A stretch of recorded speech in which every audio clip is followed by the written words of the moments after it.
A cool breeze that provides a breathtaking scenery as the pine trees rustle while the wind blows. Wisp of fog and fresh warm strawberries.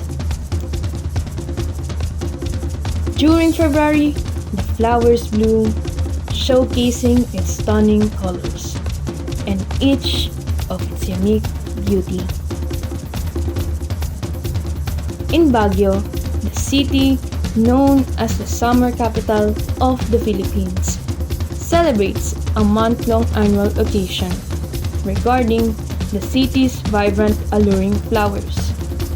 May it be a rose, sunflower, or hydrangea, the exquisite growth of these flowers through the soft petals to their sturdy stems, Baguio delivers its lovely flowers for people to see.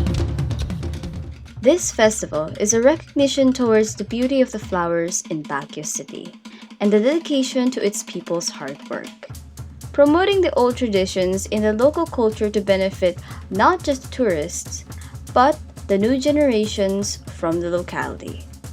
The term Panagbenga is of Kankane origin, which translates to the season of blooming.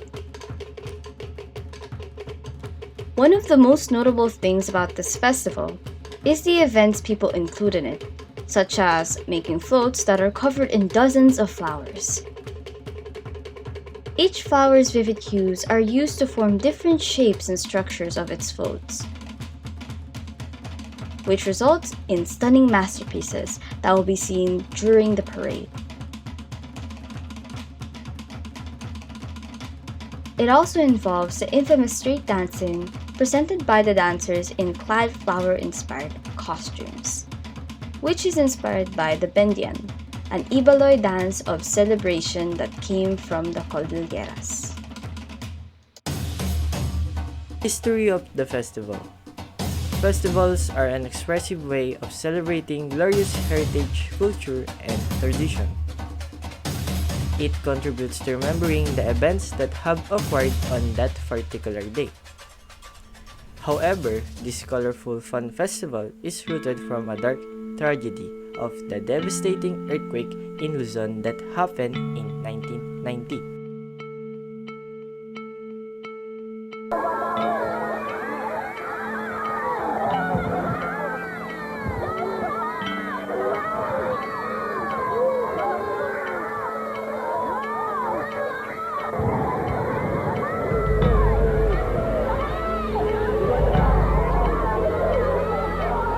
Napakalakas na pagyugtong ng lupa.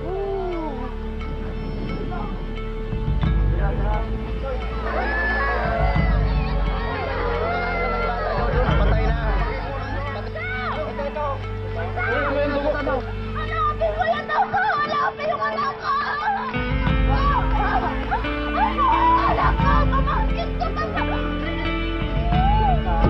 The earthquake struck the island on July 16 with an estimated moment magnitude of 7.7 and a maximum Mercalli intensity of 11. At ang Baguio City na siyang pinakamatinding na apektuhan ng lindol. Napapaligiran ng bundok, wala ng transportasyon, walang komunikasyon, at halos wala na makain. Tunay na malaking tulong ang kinakailangan ngayon ng Baguio City.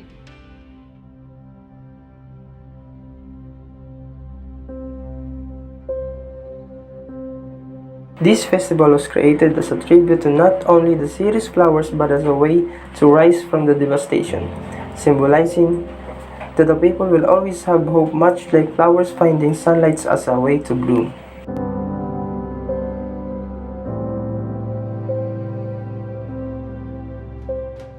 As aforementioned, the city throws a parade alongside a street dance to celebrate the festival. The street dance gives the people a space of expressions of showcasing their creativity and creating costumes upon their private flowers in Baguio, using their magnificent flowers as inspiration towards their costumes and props, with the flowers variety and abundantly grows in the locality, such as gomamela, gerbera, lotus, rose, birds of paradise, star gazer, and alstroemeria, each of the soft, rich petals taken into consideration into making unique eye-catching costumes that emphasize the beauty of Baguio flowers. Its costumes and props can be made through recycled materials, such as cartons, body hats, bilaos, nets, newspapers, etc., that can be accented with flowers made from plastic bottles and colorful paint or metallic paper, creating patterns and design through stroke of paint or with the use of shiny glitters, and sometimes incorporating real flowers as costumes or as a props. Dancers also tend to have vibrant makeup and face paint in order to create a dramatic and striking look while performing during the street dance.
I learned this Panagbenga festival is a month-long annual flower occasion in Baguio City. The term is of Cancanay origin, meaning the season of blooming. The festival held in February was created as tribute to the city's flower and as a way to rise from the devastation of the 1990 Luzon earthquake. I learned that Panagbenga Festival is a festival that gives recognition to the beauty of flowers in Baguio City. This is also dedicated to the hard work of its people. And these festivals celebrates a glorious heritage, tradition, and culture in an expressive way. I also learned that Panagbenga Festival symbolizes that us people should always have hope, like a flower that finds sunlight as its own way to bloom. In our reporting, I learned that we can create a better and more attractive costumes without having to purchase them. Instead, we can use recycled materials and paint. I learned that Panagbenga is celebrated every year in the city of Baguio in the Philippines. Originally, Panagbenga refers to the season of blooming. The festival reflects the history, traditions, and the values of Baguio. My takeaway for our topic is that this festival happens in February where flowers bloom and shows the beautiful flower. And it's a recognition to the beauty of flowers in Baguio and the people's hard work. This festival was also rooted from a tragedy from earthquake in Luzon that occurred in 1990 and it struck with the estimated magnitude of 7.7, which results in 1,621 casualties. When people think that festivals aren't worth of celebration or time, that's where I'll be stopping you. Festivals reflect someone's culture, tradition, and their heritage. Not only does it reflect about it, but it also helps that particular someone to connect with it or be one with it. Because of the rise of the advanced technology, many festivals, such as Panagbenga Festival, are slowly in danger of dying. We are lucky though, as many still try to revive these festivals to commemorate their sole purposes. Take Panagbenga Festival as an example, a festival fostered with pride and with love from Baguio City. Some who are naive enough think that it is just a festival for flowers, but really, it is a tribute from a devastating event that will remind the people of Baguio City that like flowers, people will always try to find hope to rise.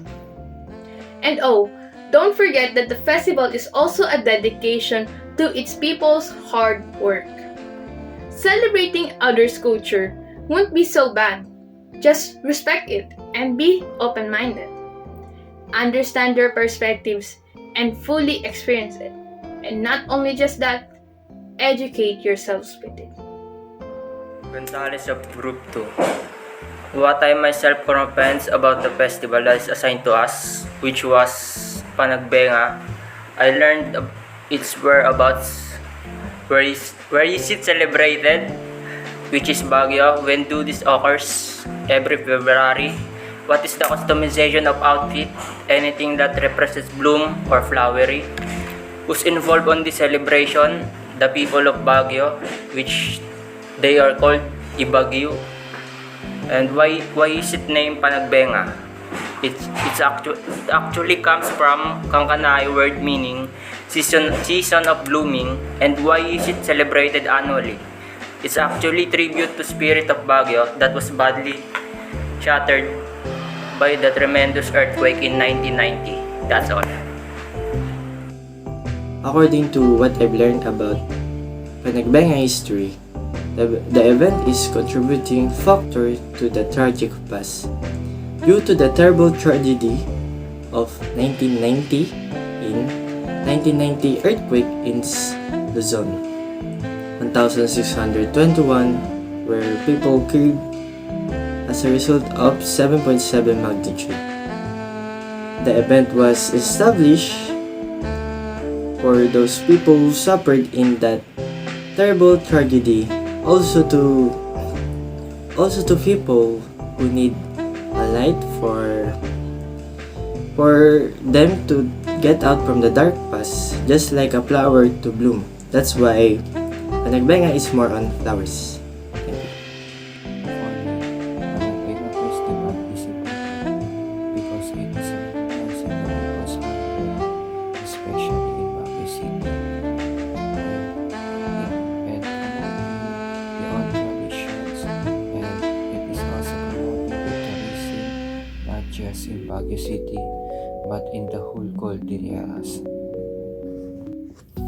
And what I like here in this festival is the parade.